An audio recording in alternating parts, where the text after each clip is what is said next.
Hello students, आप लोगों को आजकल ऑनलाइन बहुत सारा होमवर्क मिल रहा है और उसमें जो आप लोगों को ट्रांसलेशंस मिल रहे हैं उनको ट्रांसलेशंस करने में जो आपको दिक्कत आ रही है उसी दिक्कत को दूर करने के लिए मैं आज आप लोगों को अपने इस क्लास में टेंसेस के बारे में बताऊंगी। इससे पहले वाली वीडियो में मैंने आपको पहले ही बता रखा है कि टेंसेस कितने प्रकार के होते हैं। आइए अब आगे देखते हैं प्रेजेंट टेंस।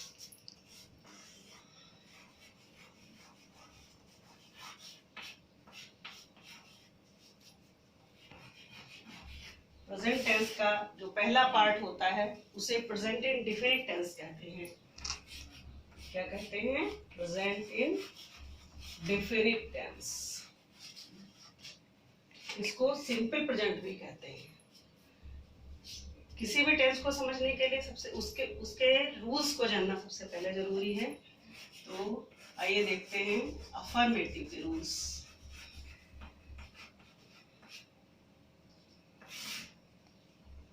सबसे पहले सब्जेक्ट के बारे में बात करते हैं। सब्जेक्ट, जैसा कि आप जानते हैं, सब्जेक्ट दो प्रकार के होते हैं, सिंगुलर और प्लूरल।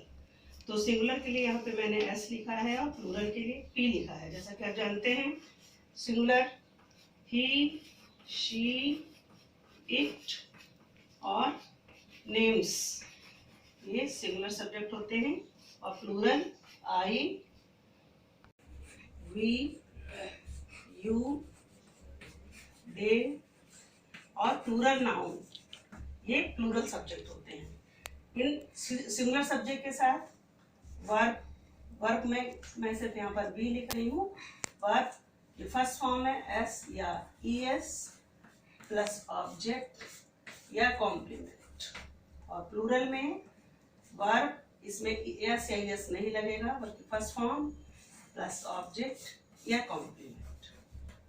अब ये भी आप समझ लीजिए कि प्रेजेंट इंडेफिनिट टेंस में जो मनुष्य की आदतें होती हैं उनके बारे में बताया जाता है। जैसे सूरज पूरब में निकलता है, पिताजी दफ्तर जाते हैं या माताजी प्रतिदिन रामायण पढ़ती हैं।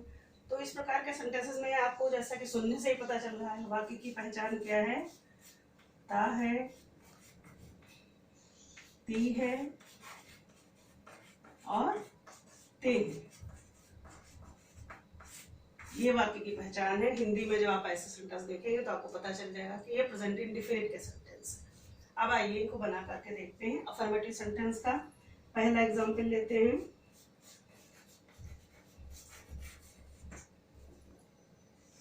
रमेश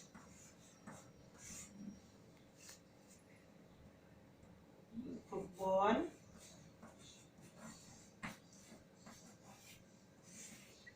खेलता है।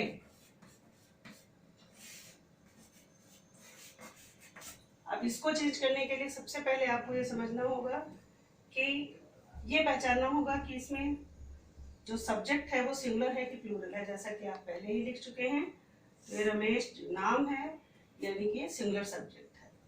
तो इसको बनाना शुरू करते हैं। रमेश, अब वर्ब क्या है? खेलना। खेलना की फर्स्ट फॉर्म प्ले और प्ले में लगेगा एस, प्लेज। क्या खेलता है? ऑब्जेक्ट क्या है? फुटबॉल। रमेश फुटबॉल खेलता है। इस तरह से ये सिंगुलर सब्जेक्ट का एक सेंटेंस आपने बनाया। अब आप प्लूरल का एक देख लीजिए एग्जांपल। मैं बाजार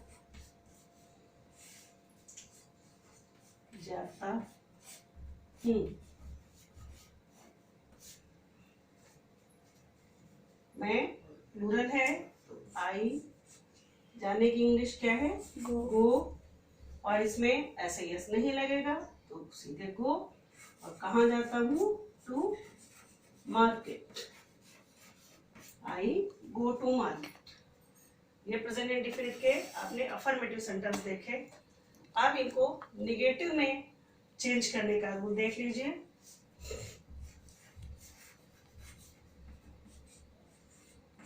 देखिए, किसी भी सेंटेंस को अगर आपको चेंज करना है तो कोई भी टेंस हो, ये आपको ध्यान रखना है कि हेल्पिंग वर्ब के साथ आपको नॉट का प्रयोग करना होगा।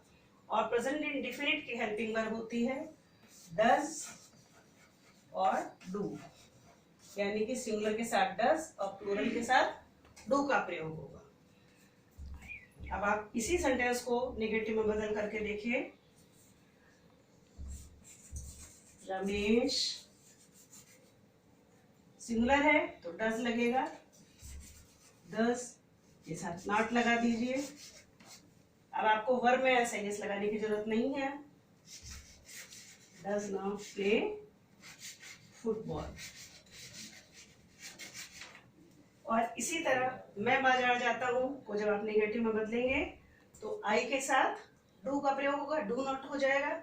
आई do not go to market. ये इस चीज को आपको ध्यान रखना है कि प्रेजेंट इंडेफिनिट टेंस में जैसा कि कुछ बच्चे गलती करते हैं, नेगेटिव को बनाते समय डज नॉट और डू नॉट को प्रयोग करते हैं, लेकिन डज के साथ वो फिर भी वर्ब की में एस लगा देते हैं। ये ध्यान रखना है आपको कि वर्ब में एस नहीं लगाना है। अब इसके बाद इसके आप कुछ सेंटेंसेस जो मैंने आपको होमवर्क में दिए हैं वो आपको करने हैं, वो आप करिए, इसके प्रैक्टिस करिए, फिर मैं आपको अगला टेंस कल समझाऊंगी।